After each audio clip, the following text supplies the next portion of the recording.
So, and we're getting ready to open another residence hall in Atlantic City in another 2 years. So we have a lot of good experience building residence halls here, especially near the ocean. If any of you need any tips on that. Thank you. Hi, everyone. My name is Desiree, or just Des Reesner. I'm currently the Executive Director of Residence Life Housing and Dining at Kutztown University. I've been in the field for 23 years, so I started when I was 7. All of those years I've been here at KU. Again, good or bad, not really sure. I came as a grad student. It was supposed to be a temporary fix. I didn't even like Kutztown. I came based out of need. I've grown to love KU and all that it has to offer. And I'm happy to be here with everyone. Excited to talk about student affairs and higher ed and how it relates to housing, residence life, and dining. I actually have a degree in neuropsychology. It looks really nice on my shelf when I blow dust off of it. I use the psych part of it every day. The biology part was really fun to have, but not much use for it right now. So as everyone can see, we've got a very diverse and powerhouse group of SHOs for you. We're going to ask a couple questions to get things started, and then I'm going to quick sharing the screen so we can take questions from the audience. Feel free to continue to use the chat function to put questions in there, and we will definitely make sure that we get to it, or we can also unmute and do that too. So the first questions that we had is, and I'll throw this out to the group, what steps should someone take now as entry level or GAs to get to the SHO level? That's a good one. I'll just, real quickly start. I won't obviously take up too much time. I think that, really putting yourself in a position to know. And, it's so easy as entry level professionals to say yes all the time. Yes, I'll do it. Yes, I'll do it. And I'll say, don't necessarily say yes to everything, right? But keep your eye out for the things that interest you most. Find something within your area that you're like, wow, I can really become an expert in this, and live it out. I would also say, hold on to the folks that are in your area or those outside, and create mentorship, mentee relationships. The reason why I feel that I'm in this position that I'm in right now, and not solely based on, things that I know and education and experience. It's really based on, the long conversations that I had with my mentors about next step. When, I had those Jocelyn, conversations to myself about doubt and what I could not do. My mentor was the one that told me that I could do it. And so, I really believe that the next steps or the most important steps is to find someone that you aspire to be, and ask them all the questions that you need to, because those are the ones that won't tell you no. But they will be the ones that will walk you through your journey. So 2 things, say no, do the things that you like to do in the same sentence, and find a great mentor that will support you through the way. I like to echo a little bit about saying take some risks. Many people have really good ideas, and the reason I stayed at KU for as long as I've had is I've took a risk and brought an idea to the table or brought it to my director and was able to create some of those things that I was interested in or was passionate about. That might have been a little bit out of the box. For a number of years, we had a correlating program with the local school district that was completely out of the box of what higher ed normally does, but it really helped to increase the town-gown relationships with the school district. And also get involved in those things that you may not necessarily find to be popular. Like very few people love assessments. Very few people love the facilities end of the job. I'm much more of a res lifer than I am a housing person. But getting the experience in assessments and in the areas of housing that will actually broaden your resume, broaden your scope of experience, and make you more marketable at the SHO level. I think Jocelyn and Des, excuse me, both gave really, really good advice. And so I think maybe the only thing I would add to that is, if you're looking for any experience or academics, that can give you a little bit of an edge. I would say take those business classes, to Des's point, take those assessment classes. In my role now, we're essentially running organizations. And so those are the skills that I think at this level are so needed and so neglected early on in the career path that many of us have taken. And so, as much of those skills, hard and soft skills that you can sort of hone early on, I think will be to your benefit.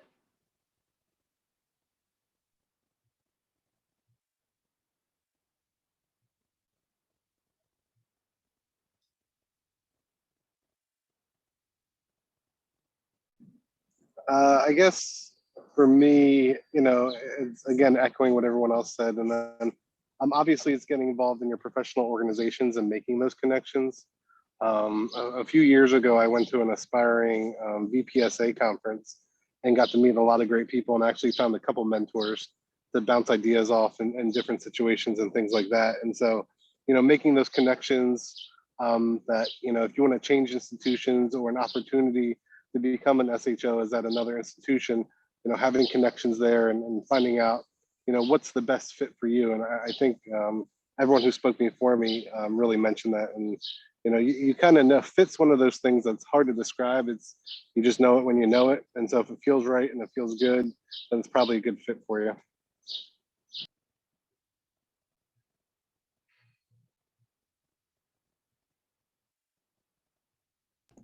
You're on mute, Stuart. I thought I could hit the space bar and it would unmute me. Awesome advice from the panelists on this question. Really appreciate it. And I think what's neat about those insights is that even if you didn't get to do this as an entry level or as a GA, it actually applies as you're going through your career toward an SHO level. But I think going back to one of the things that happened early on in an answer is about when to say no, when not to say no. And this really leads into our next question about what are one or two things about your job that no one else would know that are your responsibility or that you had to pick up as your responsibility?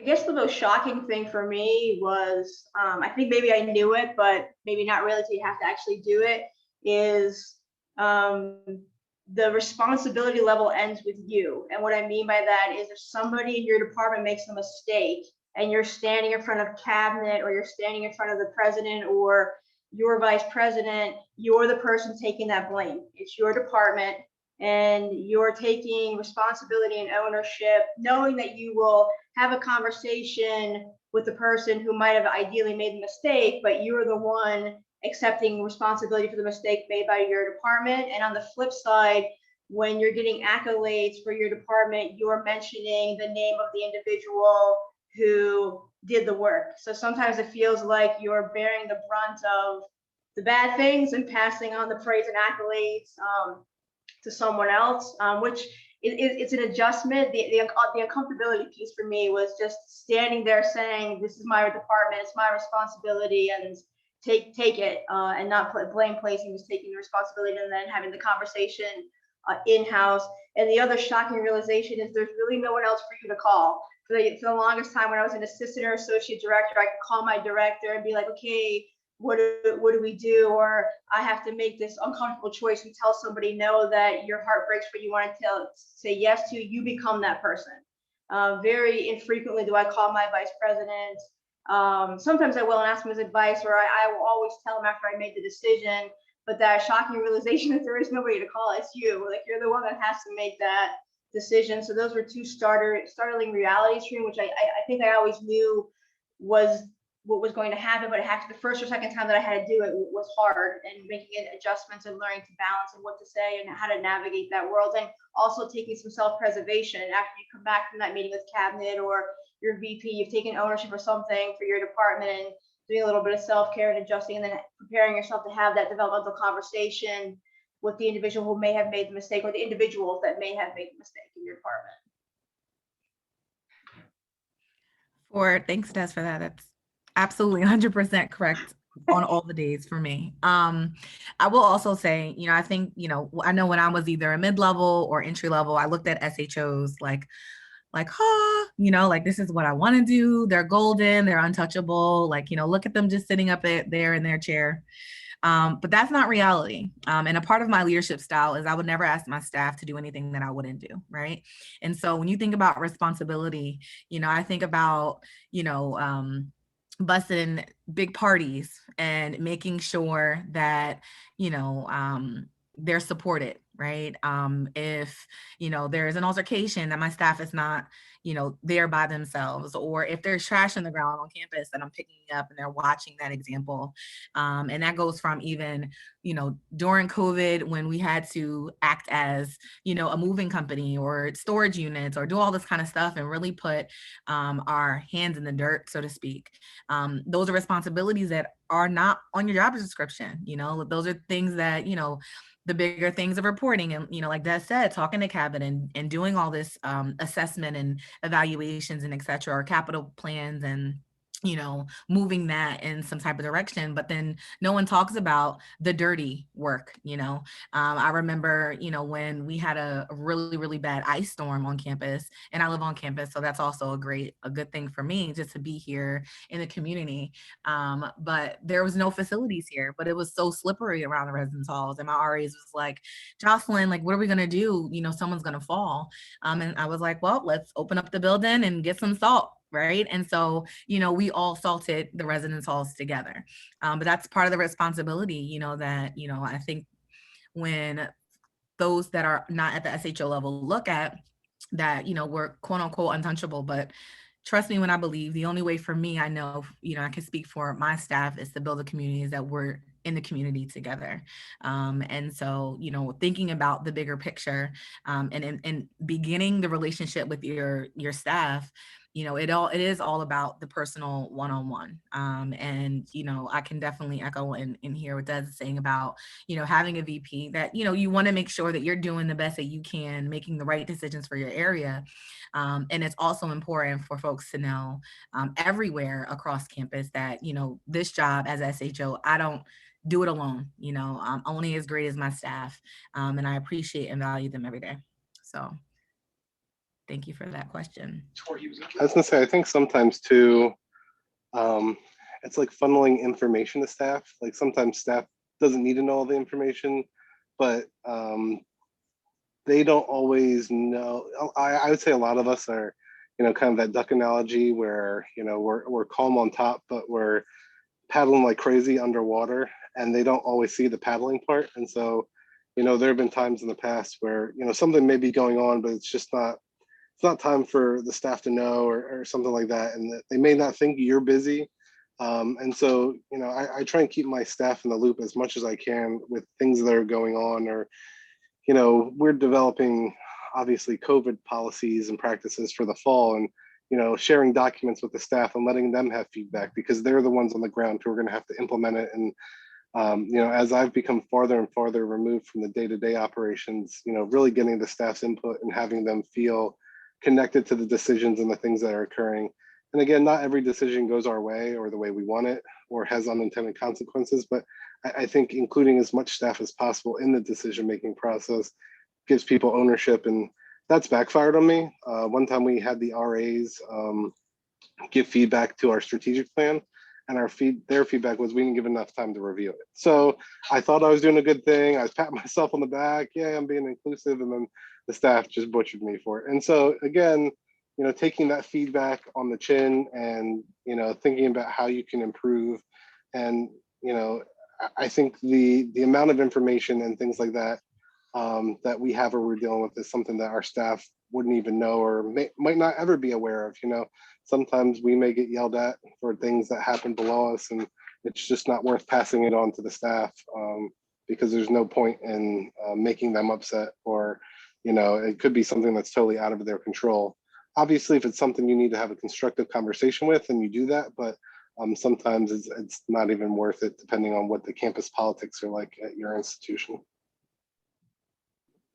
My colleagues are amazing. Wow, all this stuff is great. And I think, and this might actually lead us into the next question about politics, but I think, what I found is that, being in student life, I think particularly with housing or residence life as part of the portfolio, we sort of become these connectors and managers for like every other department on campus, academic units and administrative units. And so we sort of get if somebody in a different area is not completing their job the way it should be completed, often we are the ones that feel that. And so there's a lot of management of like, hey, person who is my peer or my, maybe above me on the hierarchy, I really need you to do that thing because my team needs to get their job done. And so it's really, and I think my, folks don't see that, and appropriately so. But that becomes a lot of what I do day to day, is sort of managing and making sure that other areas have gotten us the information, or completed the tasks that they need to complete so that we can then execute on the ground. You're exactly right, Melissa. That is a great lead in for our next question, because something that we were hearing from all the panelists really was getting into politics. And it's not just about, as an SHO, that we want to ask how you navigate politics on campus, but also if you all could speak to how you help your teams navigate politics on campus. So I'll throw that up there for the group. Oh, you threw a curveball, Stuart. That's what I do. I like to keep things interesting, right? Yeah, I mean, I think, navigating politics in general from my area, we're a small campus. And so, or community rather. And so it's difficult, but, I really pride myself and try to keep my staff in a bubble of sorts of things that they don't necessarily, I think,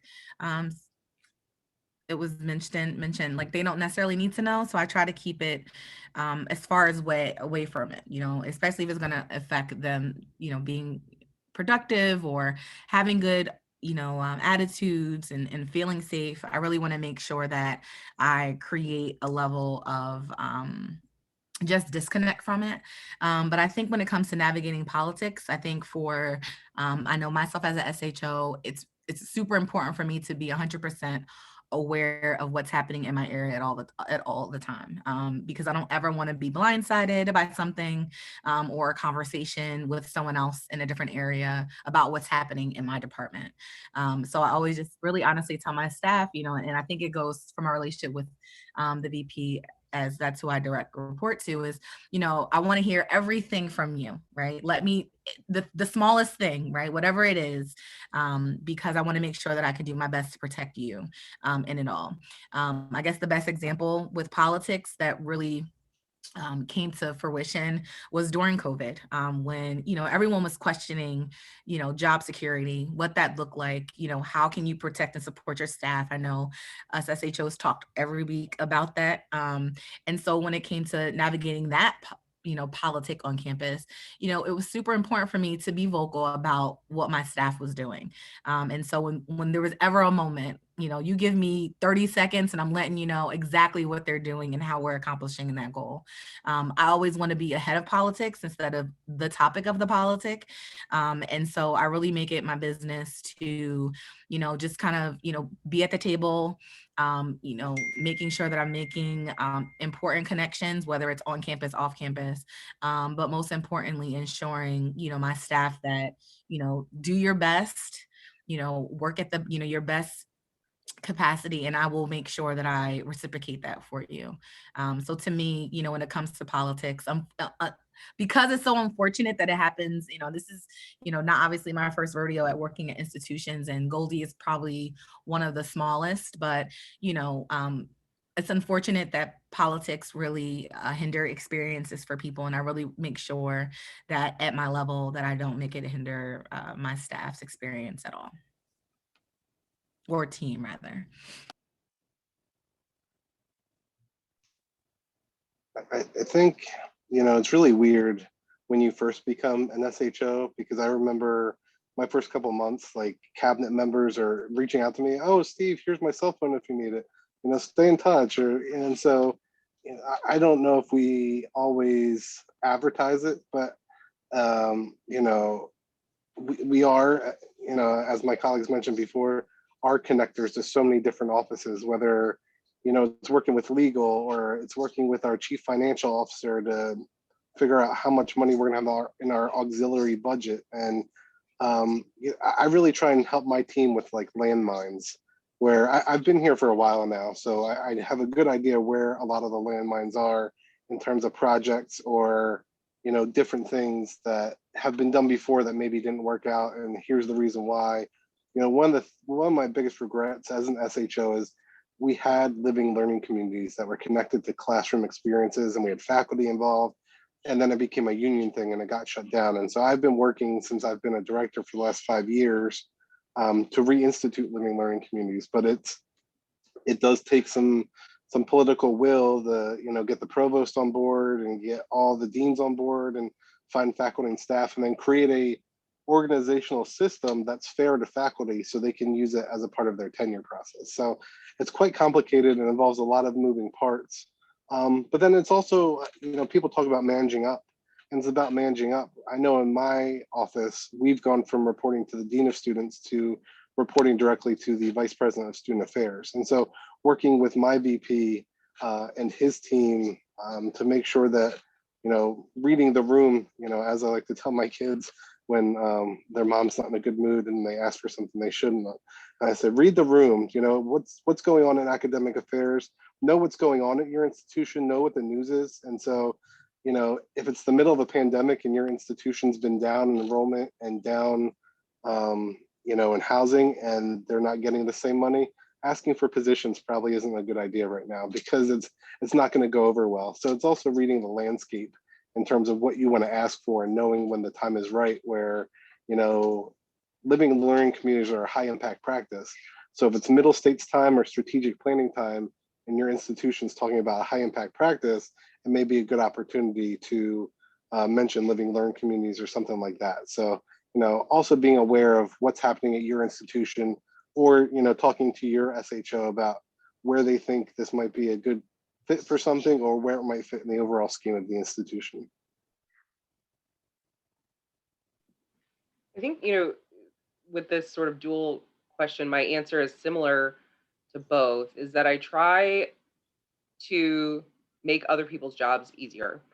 So, you know, when it comes to navigating politics, you know, sort of for myself and my department, people know if you only pick up the phone when you need something, right? And you want to develop a reputation of being a dependable colleague, having a dependable office that will help when needed and even when you're not asked, right? Sort of extending yourself, saying yes when you can, and being there to help other offices or other colleagues. And I think similarly with, you know, my team, I try to help get them, you know, Steve, I appreciate you saying like avoid the landmines. I think that's important. I also try to help them sort of get through some of the red tape. So, you know, and encouraging them to come to me and say, hey, I'm really struggling with this.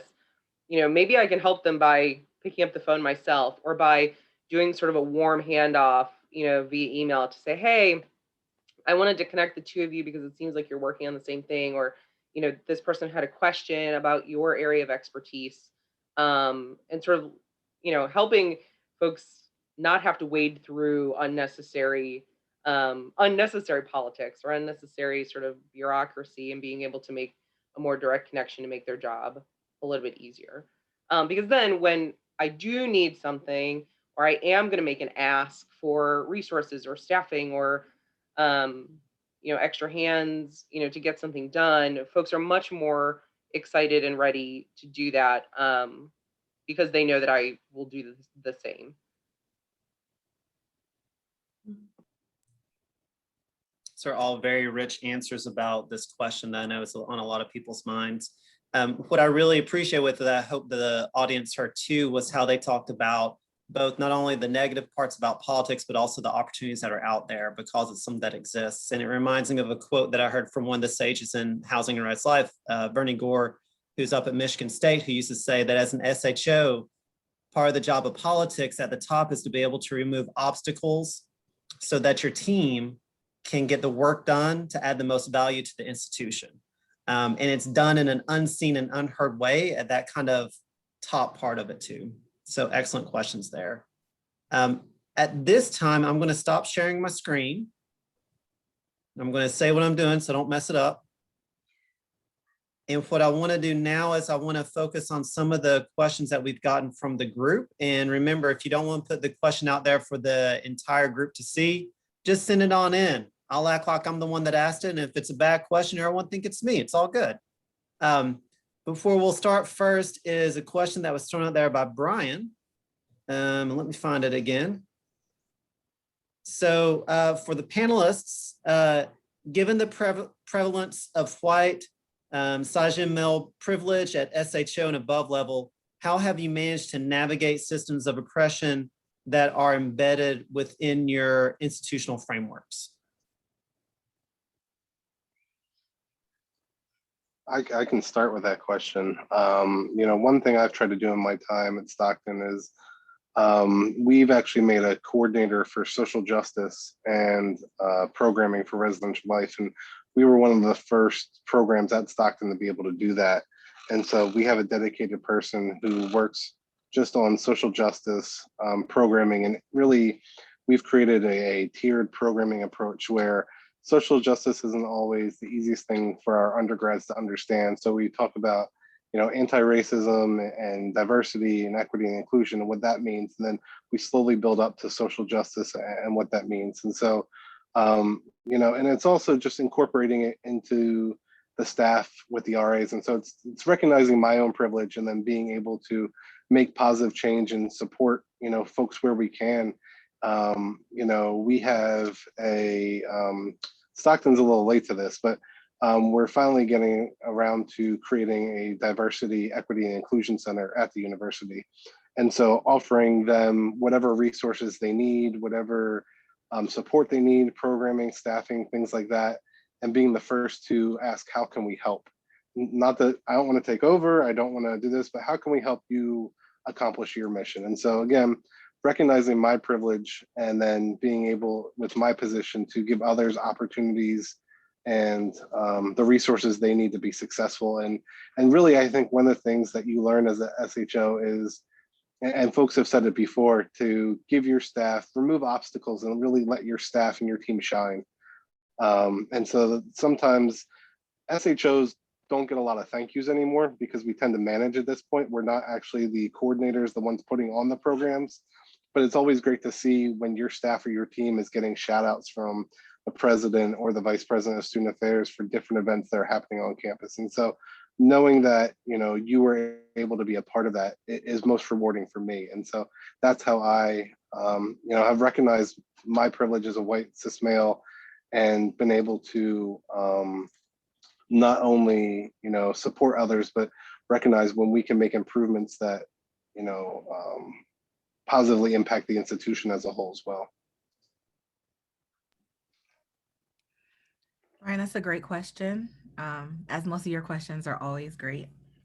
So, I think for me, this is something that I manage often, but I think that is super important. And especially one of my predecessor was a white male. And, so to come from, and I only say that because I'm one of maybe three Black, and I'll say of color, I guess, administrators at my college. And so having to not just navigate just my department, just the institution in general, has been something that I just do by example. So when I hire intentionally, simply because, I can't run a residence hall, in my opinion, with folks that don't necessarily look like the students that we serve, right? And so if I feel like it's my obligation as a SHO to make sure that my department emulates this amazing, rich, population of students that we have that come from so many walks of life.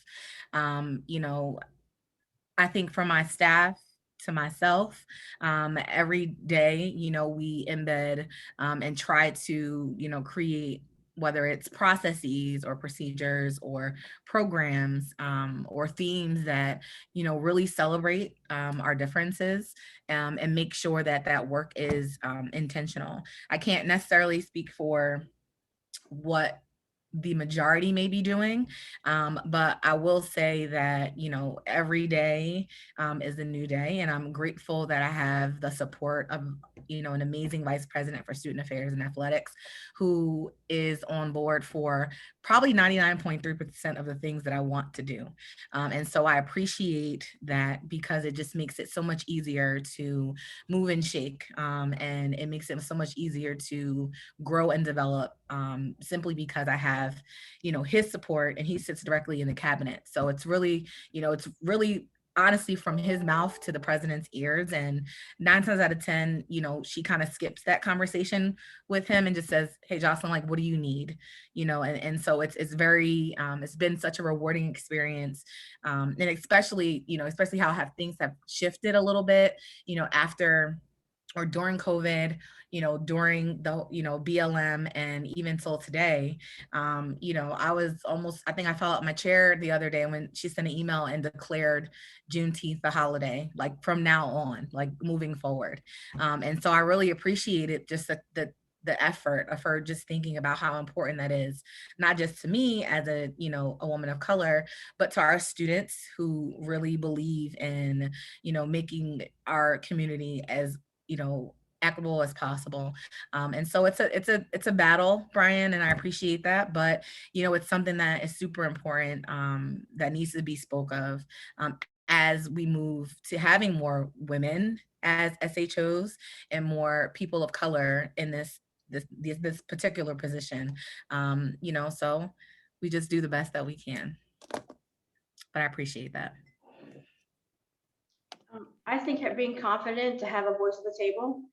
There are many meetings that I sit at that mostly in a room of white males, especially during COVID on the emergency management team, or I fortunately or unfortunately get called to cabinet a lot, and usually am one of the very few women that's at the table, but having the confidence to have a voice and then pulling other females or minority groups into the conversation, or when you have the opportunity to, we had a vacant cabinet position, and there was a male and a female candidate, and having a conversation or capitalizing an opportunity to have a conversation about the importance of maybe considering the fact that cabinet is a male dominated entity. What would the female candidate bring to the table, and having those conversations when you have the opportunity with those people around you of power, to point those things out in case they're not already thinking of them, or if they are thinking about it, reinforcing that thought of the importance, when you have the opportunity to have an audience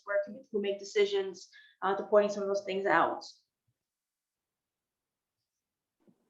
Yeah, I think for me, it's so tempting to be sort of eternally frustrated at the larger systems and institution and things that are sort of out of my control. And so my strategy is really about, okay, what is my sphere of influence and what is in my locus of control, and let's focus on that. And how, and I think my colleagues mentioned this earlier, part of this role is that you are the decision maker on a lot of things. And so, I mean, in a good way, some of those things are, what initiatives are you prioritizing for your team? And from this lens, I try to look at, okay, yes, we can, the visible and tangible pieces and ways, there are a lot of tangible ways to say, we care about DEI initiatives. This is a priority for us. But I think for me, I try to focus a little bit more in my role on what are the systems that we have control over? What are the sort of smaller details that really might make a difference, right? So let's look at our code of conduct and look at, do we still have gendered language in there? Let's take it out. Who on my staff needs a seat at the table to offer a different perspective, and how can I offer that up? How can I advocate for those things? Let's look at our hiring. Are we wording questions in a way that is inclusive and accessible to all candidates? Are we retaining folks by offering support that is needed for various identities? So really looking at some of those pieces, I think in my role, and is important, because ultimately those are pieces that I am the decision maker on. And so I can say yes to things, which then, I think gets buy-in from the team so that they see, okay, this really is a priority here. There are folks that are working to support our staff and just, to hopefully work towards more representation at various levels of the organization. I think one thing too that is really good, and I forgot to say it earlier, was maybe 2 or 3 years ago, I had started putting my pronouns in my email, and that was really so students felt comfortable talking to me, because I wanted to show that I'm accessible to all of our students. And I remember there was a time a vice president emailed me and goes, Steve, what does he, him, and his mean? Like, why is that at the bottom of your email? And it really gave me an opportunity to explain to another executive who's on cabinet, not even in our division. I sent them an article from Inside Higher Ed about pronouns and why it's important and what that means. And so that was just an opportunity for me to even educate some of my colleagues about what that means. And so it could be something simple to just putting your pronouns at the bottom of your email or saying them in a meeting, because I know that's not something we regularly do at Stockton.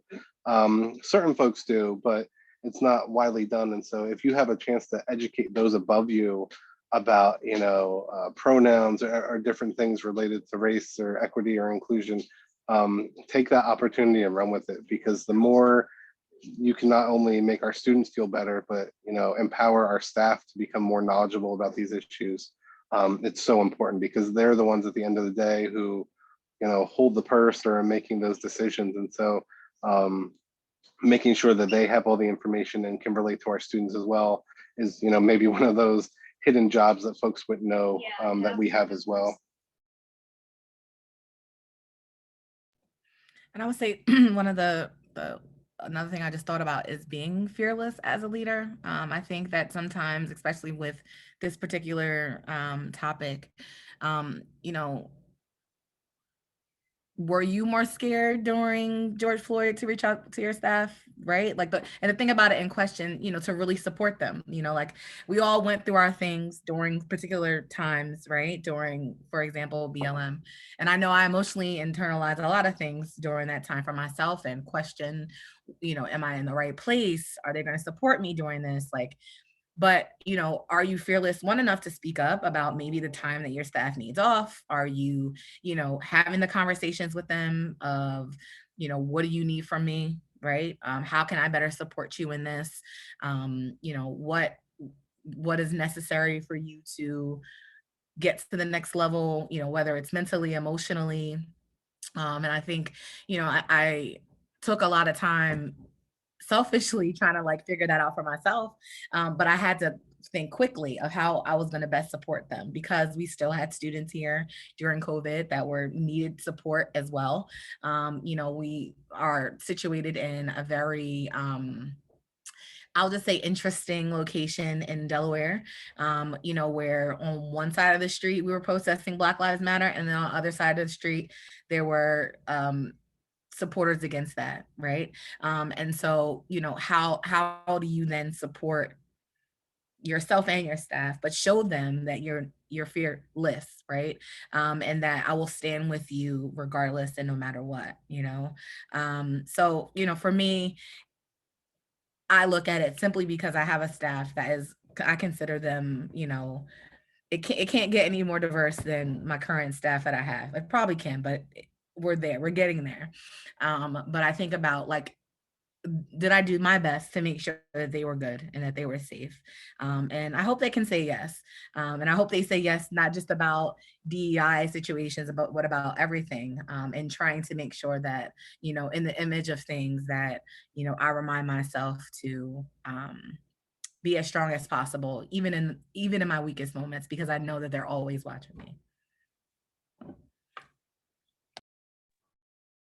Such a powerful question, and I really appreciate the panelists really delving into not only how they've thought about that question for themselves, but I hope that the audience was able to see the care that our panelists have used as an SHO for their team members and their colleagues when thinking about these issues. Going to switch it up now and ask what I think is maybe a lightning round question for the group before we get near the end of it.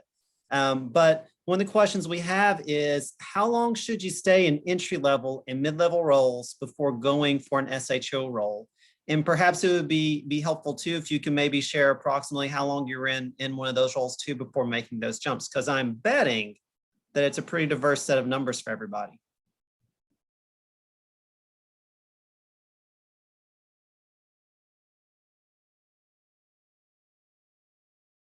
You're trying to bring up ancient history, Stuart, but I'm going to think about it.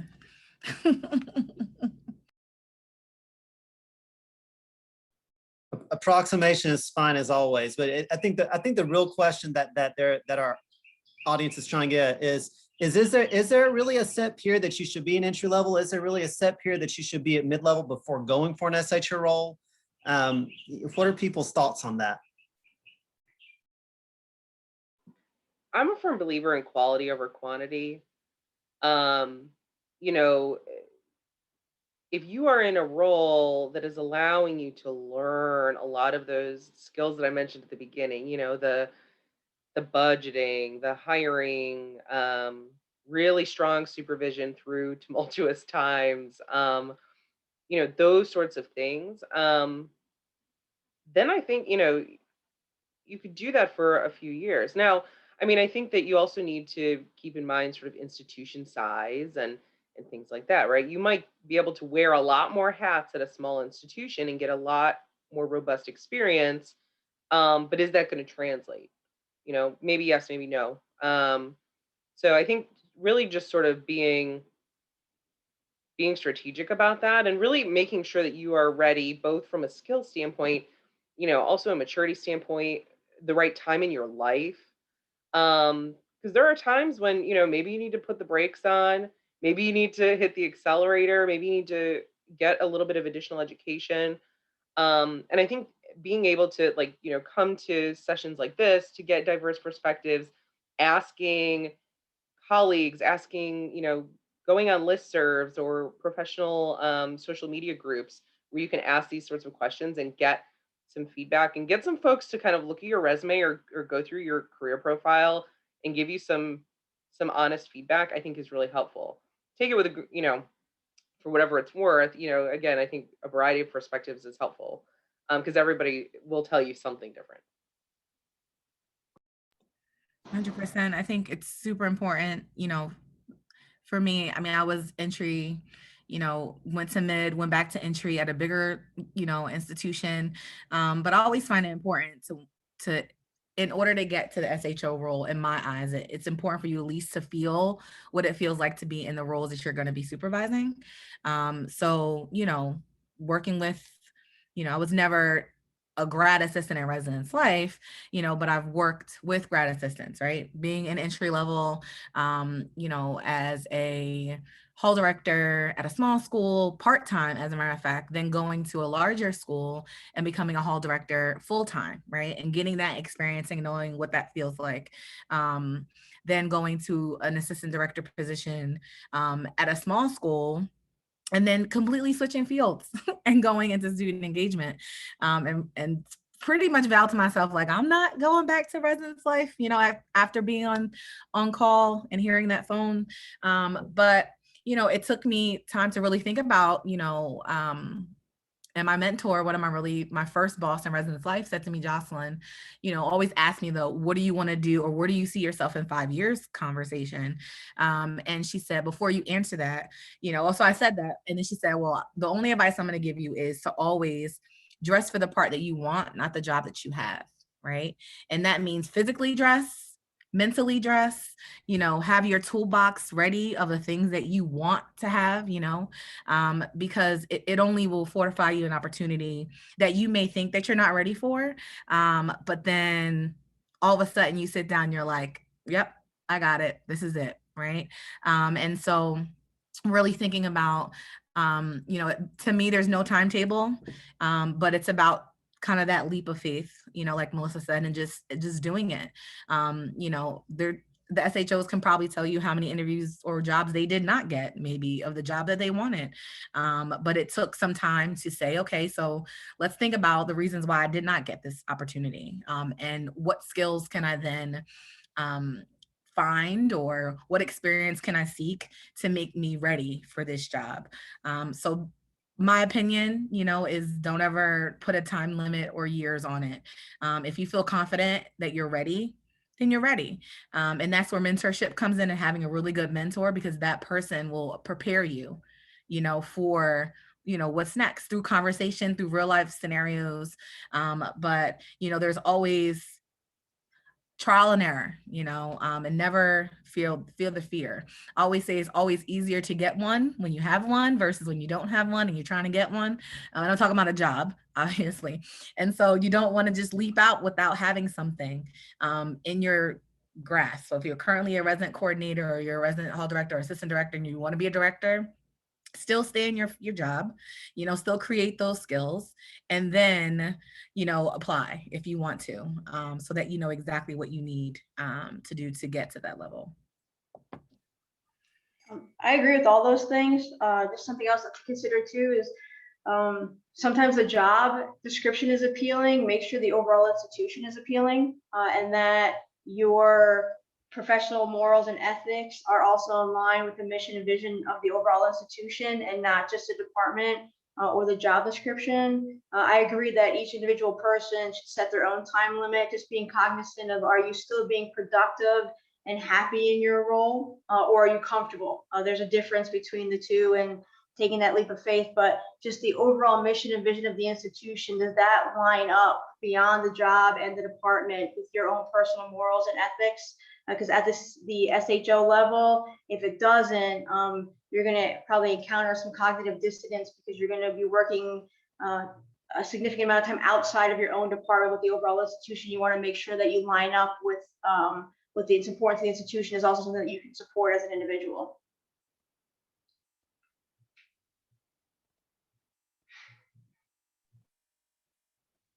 All right, so we're getting to the end of the session, so we're going to be able to do one last question.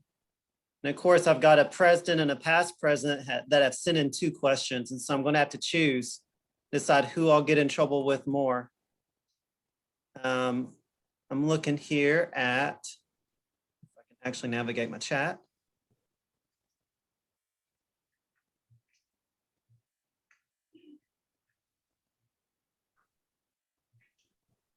Let's go with Brandon's here about what has changed about you in the SHO role from you in your first year or 2 versus today.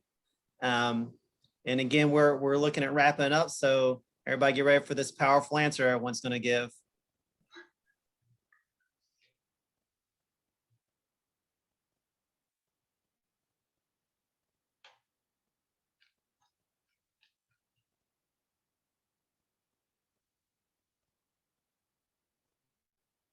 I think Brandon stumped everybody. Go ahead, Stephen. Oh, so sorry, I'm in a spotty zone. It's like, where's Steve today? My staff member, we're driving to one of our other housing locations. So I would say, one of the things, and it kind of goes for the answer before this about career, is really patient for me. I am what's known as a fixer. I learned this in my marriage as well, that not everyone who comes to talk to you wants their problem fixed.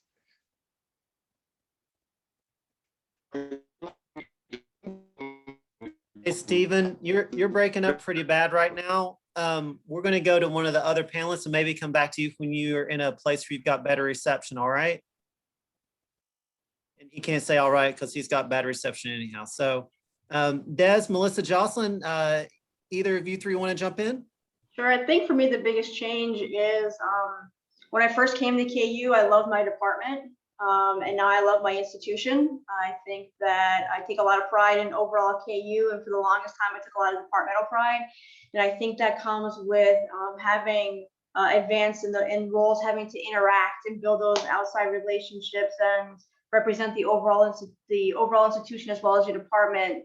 So for me, my love for the overall KU has grown in addition to my love for my department. When I first came here, it was Res Life and Housing, and KU was great, but I became very siloed. And now, having moved up, I've a lot of KU pride and overall love for the institution and an appreciation for those collaborative relationships. Excellent. Yeah, I would say for me, I had to put my Res Life hat back on because coming, to Goldie as a director of resident student life. Before I came to Goldie, I worked at Fairleigh Dickinson University as an assistant dean for student engagement and first year experience. So like completely different, not really completely different, but different enough where I had a focus. I focused on student leadership development activities and Greek life. And then, going into this role, I really had to dig deep back into my Res Life soul and really figure it out. And now 2 years, almost to like the next 2 months, which is kind of crazy. I'm invested in a way, that I am, excited for what's going to be next for this journey here at GBC. I'm invested in the development of my staff, in our student stories that are so unique and different.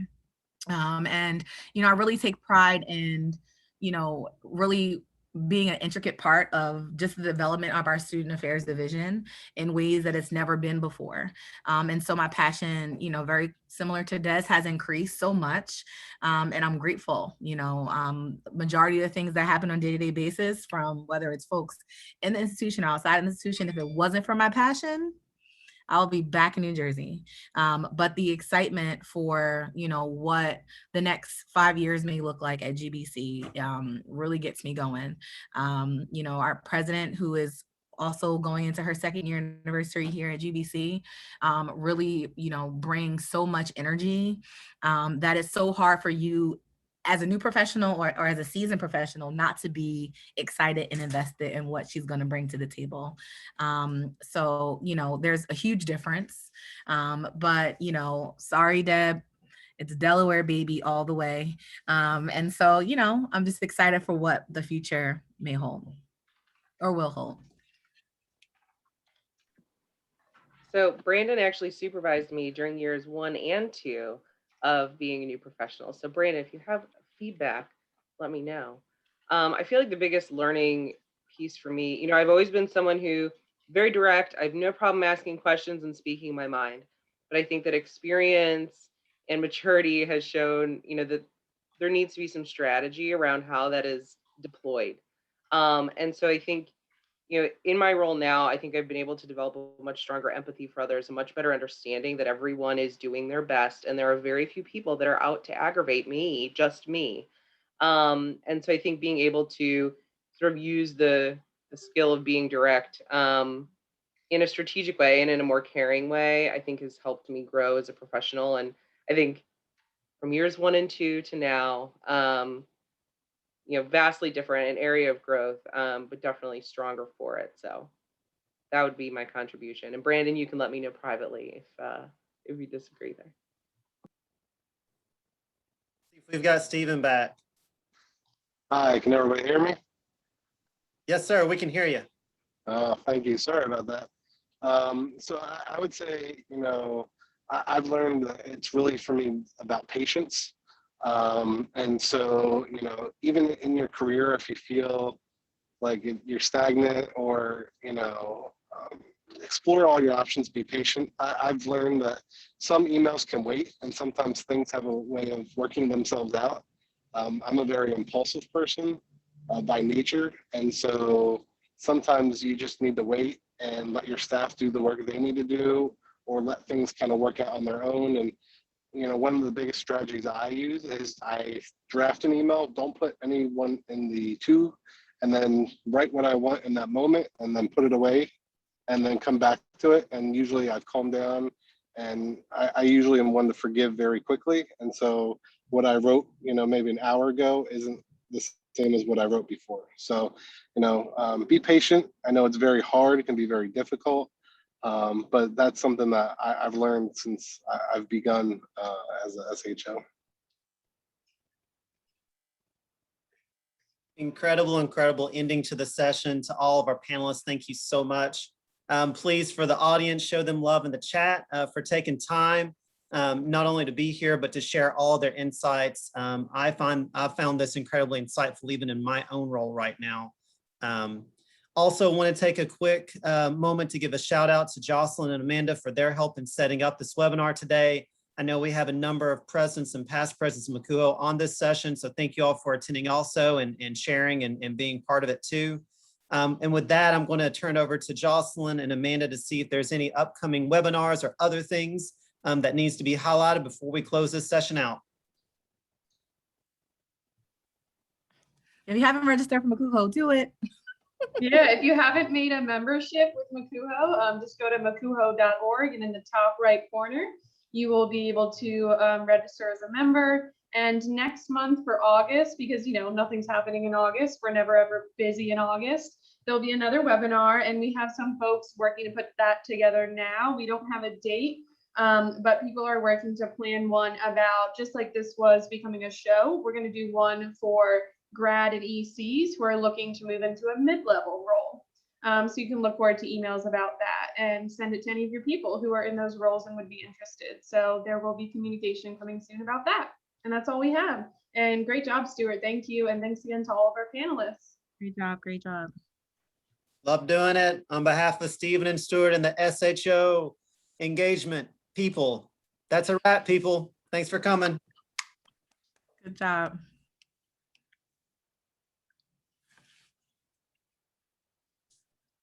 All right, now I got to upload this. I think when I turn it off, it's just going to make the recording and I can upload it from there. Right, Amanda? Yep. I'm always, Good job, Stuart. I lose everything. Sorry I'm late, but well done. Thank you, guys. Appreciate you, Brandon. Sorry if you were in the waiting room for too long. I looked and I was like, oh no, Brandon's in the waiting room. This one thing I'm Oh, no. I wasn't there long. I joined late. My boss decided to drop in unannounced, unscheduled, and just sit down. So, Those are our favorite meetings.